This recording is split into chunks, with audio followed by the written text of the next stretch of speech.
Welcome to TV next. ఈరోజు మాజీ కేంద్ర మంత్రివర్యులు, రాజమండ్రి పార్లమెంట్ సభ్యులు, ఆంధ్రప్రదేశ్ బీజేపీ పార్టీ అధ్యక్షురాలైన దగ్గుబాటి పురంధేశ్వరి గారి గురించి తెలుసుకుందాం. దగ్గుబాటి పురంధేశ్వరి గారు 2004లో రాజకీయ ప్రస్థానాన్ని ప్రారంభించినారు. ఉమ్మడి ఆంధ్రప్రదేశ్ రాష్ట్రంలోనే ఆమె ఎంపీగా గెలుపొంది కేంద్ర మంత్రిగా కూడా సేవలు అందించినారు. అనేక మార్లు ప్రజల సమస్యలపైన, ఆంధ్రప్రదేశ్ రాష్ట్ర సమస్యలపైన పార్లమెంట్లో తన వాణిని గట్టిగా వినిపించినారు. కేంద్ర మంత్రిగా కూడా తన సాక్షిక్యాన్ని, తన పరపతిని ఉపయోగించి ఆంధ్రప్రదేశ్ రాష్ట్రానికి అత్యధిక నిధులు తీసుకొచ్చి ఆంధ్రప్రదేశ్ అభివృద్ధిలో క్రియాశీలక పాత్రను పోషించినారు. వాళ్ళ తండ్రి గారు ఎన్టీ రామారావు వారసత్వాన్ని పురస్కరించుకొని ప్రజలకు సేవ చేయాలనే ఆశయంతో, ప్రజలకు సేవ చేస్తే ప్రజల హృదయాలు స్వస్థాయి గుర్తుండిపోతామనే తపంతో రాజకీయాలు ప్రవేశించింది తప్ప మరొకటి కారణం కాదని చెప్పవచ్చును. పదవులతో సంబంధం లేకుండా ప్రజాసేవే పరమావధిగా భావించి సేవ చేయటం వలన ఆమెను ఆంధ్రప్రదేశ్ ప్రజానికం గుండెల్లో పెట్టుకొని నేడు రాజమండ్రి నుండి ఎంపీగా పోటీ చేసినా కూడా అత్యధిక మెజార్టీతో గెలిపించారంటే దానికి కారణము ఆమె అనునిత్యము కూడా ప్రజల్లో ఉండటము, ప్రజాసేవ చేయడం తప్ప మరొకటి కారణం కాదని చెప్పవచ్చును. ఆంధ్రప్రదేశ్లో బీజేపీ బలహీన పడిన దశలో, బీజేపీ జెండాను మోసే పరిస్థితి లేని దశలో రాష్ట్ర నాయకత్వం మొత్తం వివిధ పార్టీలను, ప్రాంతీయ పార్టీల, జనసేన, వైఎస్ఆర్సీపీ, టీడీపీ వైపు వెళ్తున్న తరుణంలో ఆమె ఆంధ్రప్రదేశ్కు బీజేపీ పార్టీ అధ్యక్షురాలుగా పగ్గా చేపట్టినాడు. ఆనాడు ఆమె పైన ఎంతో బాధ్యత పెట్టింది బీజేపీ అధిష్టానం. ఆమె ఏమాత్రం వెనకం చేయకుండా పార్టీని గ్రామానికి ఇంటింటికి తీసుకెళ్లి తమ సత్తాను సాటి చెప్పినారు. పదవులతో సంబంధం లేకుండా, పార్టీలతో సంబంధం లేకుండా తన దగ్గరకు వచ్చిన ప్రతి ఒక్కరికి పని చేసి పెట్టి వారి మొహాల్లో చిరునవ్వు ఆస్వాదించడమే దగ్గుబాటి పురంధేశ్వరి ఆకాంక్ష చెప్పడంలో కూడా ఏమాత్రం మనం లేదు. మొన్న జరిగిన పార్లమెంట్ ఎన్నికల్లోనూ, అసెంబ్లీ ఎన్నికల్లో కూడా బీజేపీ, జనసేన, టీడీపీ పార్టీలు మూడు కలిసి ఎన్డీఏ కూటమిగా ఏర్పడినవి. మూడు పార్టీలను కూడా కలపడంలోనూ కలిసి పోటీ చేస్తే ప్రజా వ్యతిరేక ఓటు చెల్లదు, సైకో ప్రభుత్వాన్ని గద్దెదించవచ్చు, లేకపోతే విడిగా పోటీ చేస్తే మన ప్రభుత్వ ఓటు చీలిపోయింది, ఈ సైకో ప్రభుత్వం గద్దెదించడం కష్టమని భావించి జనసేన పార్టీని ఒప్పించడంలోనూ, చంద్రబాబు నాయుడు గారిని కూడా ఒప్పించడంలోనూ భారతీయ జనతా పార్టీ కీలక పాత్ర పోషించడంలో పురంధేశ్వరి గారు కృషి ఎనలేదని చెప్పవచ్చు. పురంధేశ్వరి గారు తమ శక్తి సామర్థ్యాలను ఉపయోగించుకొని పార్టీ కోసం పనిచేస్తున్న కాబట్టి మూడు పార్టీల కలయిక వలన ఏనుగంత బలం వచ్చిన సందర్భంలో ఈ అవకాశం మంచి అవకాశం అని భావించి ప్రజలు మార్పు కోరుకుంటున్నారు, ప్రజలు ప్రజా సంక్షేమం కోరుకుంటున్నారు, ప్రజలు దోపిడీ పాలనను వ్యతిరేకిస్తున్నారు. మంచి పాలన వస్తేనే మళ్ళీ మనకి మంచి భవిష్యత్తు ఉంటుంది మన పిల్లలకు కానీ అని భావించి ఆంధ్రప్రదేశ్ ప్రజానికం తీర్పు ఇవ్వబోతున్నారని అన్ని పార్టీల కంటే ముందుగా పాటించే పార్టీ ఏదైనా ఉందంటే అది భారతీయ జనతా పార్టీ చూడటంలో కూడా ఏమాత్రం మనం లేదు. ఢిల్లీలో కూడా తనకున్న పరిచయాలను ఉపయోగించుకొని అనేక పెద్దలను ఒప్పించి మెప్పించి భారతీయ జనతా పార్టీకి తక్కువ సీట్లు ఇచ్చినా కూడా ఎక్కువ ఎంపీ సీట్లు సాధించడంలో కృషి అమోఘమని చెప్పవచ్చు. తక్కువ అసెంబ్లీ పోటీ చేసినప్పటికీ ఎక్కువ పార్లమెంట్లో పోటీ చేసి తమ సత్తాను సాటి చేయడం జరిగింది. దాదాపు 95% ఓట్లను, బీజేపీ ఓట్లన్నీ కూడా కూటమికి పడే విధంగా చేయటంలోనూ, కూటమి అభ్యర్థులైన బీజేపీ, ఎన్డీఏ, జనసేన పార్టీ అభ్యర్థులను గెలిపించడంలోనూ, అంతేకాకుండా తను పోటీ చేసిన రాజమండ్రి నుంచి అత్యధిక మెజార్టీతో గెలుపొందడంలో కూడా పురంధేశ్వరి ఘనత ఎనలేదని చెప్పవచ్చును. అందుకని కేంద్ర అధిష్టానం కూడా పురంధేశ్వరి గారి కృషిని శ్రమను గుర్తించి కేంద్రంలో మంత్రి పదవి ఇద్దామని ఆశించారు. ఆంధ్రప్రదేశ్ ప్రజలు కూడా దగ్గుబాటి పురంధేశ్వరికి గతంలో కేంద్ర మంత్రిగా సేవలందించింది కాబట్టి ఈ టర్మ్ కంపల్సరీగా ఆమెను కేంద్ర కేబినెట్లో తీసుకుంటారు అని కూడా ప్రజలందరూ కూడా భావించారు. కొన్ని రాజకీయ సమీకరణల భాగంగా ఆమెకు కేంద్ర మంత్రి పదవి రాలేకపోయింది. అయినా కూడా ఆమె ఏమాత్రం నిరసపడకుండా పదవి ఉన్నా లేకపోయినా కూడా ప్రజలిచ్చిన పార్లమెంట్ సభ్యురాలకు అవకాశాన్ని వినియోగించుకొని పార్లమెంట్లో ఆంధ్రప్రదేశ్ సమస్యలపై పోరాడతానని ప్రధానమంత్రిని నరేంద్ర మోడీ గారిని, హోంమంత్రి అమిత్ షాను ఒప్పించి ఆంధ్రప్రదేశ్ రాష్ట్రానికి అత్యంత నిధులు తీసుకొచ్చి ఆంధ్రప్రదేశ్ అభివృద్ధిలో కీలక పాత్ర పోషిస్తానని, అమరావతి రాజధాని నిర్మాణంలో కూడా తన వంతు శాశ్వతగా కృషి చేస్తానని కూడా పురంధేశ్వరి గారు తమ నమ్ముకున్న కార్యకర్తలకు, అభిమానులకు తెలియజేసినారు. పదవులు శాశ్వతం కాదు, ప్రజాసేవ శాశ్వతమని, ప్రజల్లో ఉంటే ఎప్పటికైనా పదవులు వాటిని వేస్తామని కూడా ఆమె తెలియజేస్తున్నారు. అందుకనే ఎన్డీఏ కూటమిలో ఓ పక్క జనసేన పార్టీ, మరో పక్క బీజేపీ పార్టీ ఉండగా అధికారం మటుకి తెలుగుదేశం పార్టీ చేతిలో ఉంది.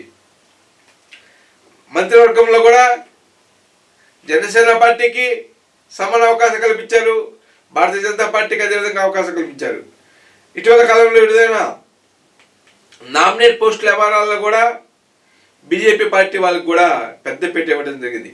దాని కారణం ఏంటంటే బీజేపీ పార్టీ ఓట్లన్నీ కూడా గుత్తపట్టంగా ఎన్డీఏ కూటమికి పన్ని ఎన్డీఏ అభ్యర్థులకు ఓట్లు వేసి గెలిపించారు కాబట్టి వాళ్ళ సేవలు గుర్తించాలనే ఉద్దేశంతో ఆ విధంగా చేయడం జరిగింది. అందుకనే చంద్రబాబు నాయుడు కూడా పురంధేశ్వరి గారికి సముచిత గౌరవం ఇస్తున్నారు.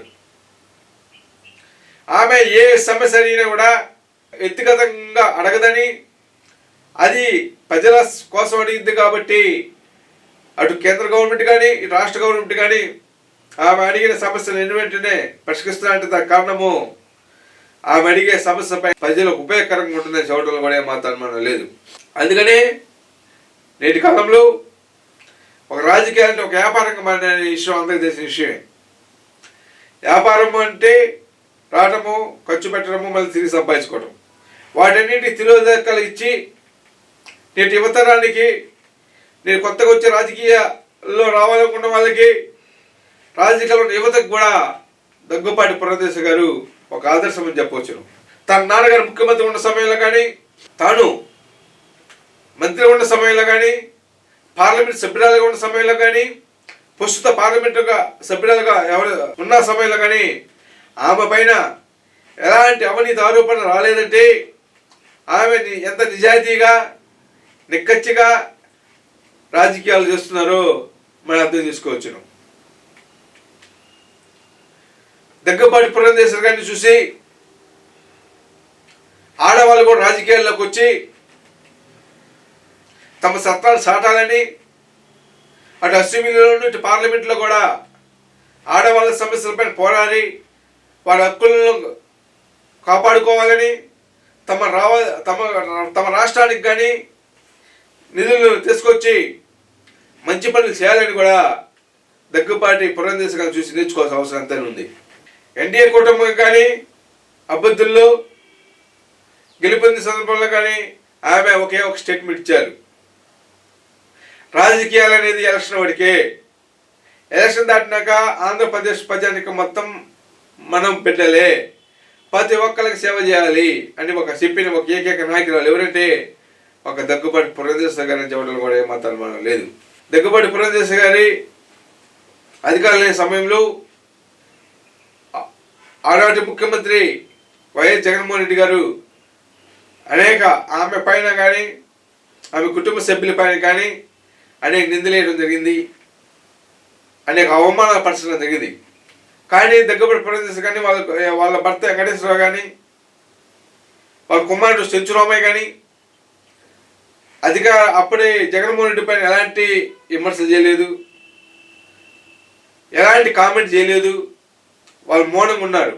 ఆ మౌనమే నేడు ప్రజాబలం అని చెప్పటంలో ఏమాత్రం మనం లేదు.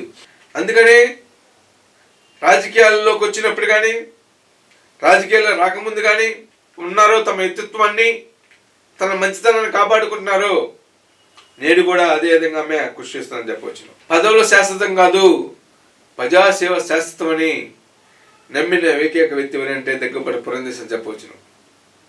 దగ్గుబాటి పురంధేశ్వరి గారు రాష్ట్రంలో ఈనాడు బీజేపీ పార్టీ బలంగా ఉందంటే, ఎన్డీఏ కూటమి అధికారంలోకి వచ్చి చంద్రబాబు నాయుడు ముఖ్యమంత్రి అయ్యారంటే దానికి కారణం ఎవరంటే దగ్గుబాటి పురంధేశ్వరి చెప్పడంలో కూడా ఏమాత్రం మనం లేదు. చంద్రబాబు నాయుడు కష్టకాలంలో ఉన్న రోజుల్లో చంద్రబాబు నాయుడు గారిని అక్రమ చేసిన సందర్భంలో నారా భువనేశ్వర్ గారిని లోకేష్ గారిని మంచి ధైర్యం చెప్పి ఆ కుటుంబ సభ్యులందరూ కూడా ఢిల్లీ తీసుకెళ్ళి అమిత్ షాకు మోడీకి చంద్రబాబు అక్రమ గురించి వివరించి ఆనాటి ఉన్న సైకో ప్రభుత్వాన్ని ఎండగట్టి అక్రమ దాడులని నివారించాలని చేయాలని ఆనాటి హోంమంత్రికి వివరించి చంద్రబాబు నాయుడు గారికి బెయిల్ వచ్చేలాగా చేయడంలోనూ చంద్రబాబు నాయుడు మంచి మనిషిని జైలు వేస్తే రాష్ట్ర అభివృద్ధి కుంటుపడుతుందని, ఆంధ్రప్రదేశ్ ప్రజలు అమాయకులు అయిపోతారని, ఆంధ్రప్రదేశ్ ప్రజలందరూ దిక్కులేని వాళ్ళు అయిపోతారని ప్రజలకు వివరించడంలో కూడా ఆమె కృషి అమ్మకం చెప్పవచ్చును. ఢిల్లీ పెద్ద సైతం నారా లోకేష్కు నారా భువనేశ్వరికి అండగా ఉండటంలో కూడా పురంధేశ్వరి గారి కృషి అనలేదని చెప్పవచ్చును. అందుకని ఎప్పటికైనా పురంధేశ్వరి గారు నుంచి మనం తెలుసుకోవాల్సిన విషయం ఏంటంటే, ప్రజా జీవితంలో కానీ వ్యక్తిగత జీవితంలో కానీ విలువలు ముఖ్యం. విలువలు అనేది ఉంటే పదవులు వాటంటే అవేస్తాయని కూడా ఆమె తెలియజేస్తున్నారు. అందుకు ఒక ఉదాహరణ పురంధేశ్వరి చెప్పవచ్చు. పురంధేశ్వరి గారు వాళ్ళ కుటుంబ సభ్యులు గత ఎన్నికల్లో పోటీ చేసి వాళ్ళ కుమారుడు సెంచురామయ్య గారు అతి స్వల్ప తేడాతో ఓటమి పాలయ్యడం జరిగింది. అయినా కూడా ఏమాత్రం నిరాశపడకుండా వాళ్ళ కుమారుని ఉత్తేజపరిచి మళ్ళా ప్రజారంగంలో ఉండేలాగా చేయడంలో కూడా పురంధేశ్వరి గారి కృషి అనలేదని చెప్పవచ్చును. అందుకనే ఆంధ్రప్రదేశ్ ప్రజానీకం పురంధేశ్వరి గారిని ఉక్కు మనిషి అని కూడా పిలుస్తుంటారు. అంటే ఎన్ని ఆపదలు వచ్చినా ఎన్ని అవరాధాలు వచ్చినా ఆమె ప్రజల కోసం ప్రజల సంక్షేమం కోసం పాటుపడతారు తప్ప తమ వ్యక్తిగత స్వార్థం కోసం పాటుపడని కూడా చెప్పవచ్చును. ఏది ఏమైనా కూడా ఆంధ్రప్రదేశ్లో నేడు ఎన్డీఏ కూటమి ఏర్పాటు చేయడంలోనూ బీజేపీ పార్టీని గతంలో అసెంబ్లీలో 2019 నుంచి 2024 మధ్య ఒక్క సీటు కూడా లేని అసెంబ్లీలో కానీ మంచి స్థానాలను అసెంబ్లీ ఉండేలా చేయడంలోనూ, అదేవిధంగా పార్లమెంట్లో బీజేపీ పార్టీ నుండి ఆంధ్రప్రదేశ్ నుండి ఎక్కువ స్థానాలను పార్లమెంట్లో అడుగుపెట్టేలా చేయడంలో పురంధేశ్వరి గారి కృషి అమోఘమైందని చెప్పడంలో ఏమాత్రం లేదు. రాబోయే రోజుల్లో మోడీ గారు అమిత్ షా గారు పురంధేశ్వరి గారి సేవలను గుర్తించి ఆమెను కేంద్ర క్యాబినెట్లో తీసుకుంటారని కూడా వారి అభిమానులు ఆంధ్రప్రదేశ్ ప్రజానికి మొత్తం ఎదురు చూస్తున్నారు. త్వరలోనే దగ్గుబాటి పురంధేశ్వరి గారు కేంద్ర మంత్రి కావాలని కూడా మనందరం ఆశిద్దాం. For more updates, like, comment, subscribe to our channel. Hey darlings, గంటని click చేయడం మర్చిపోకండి.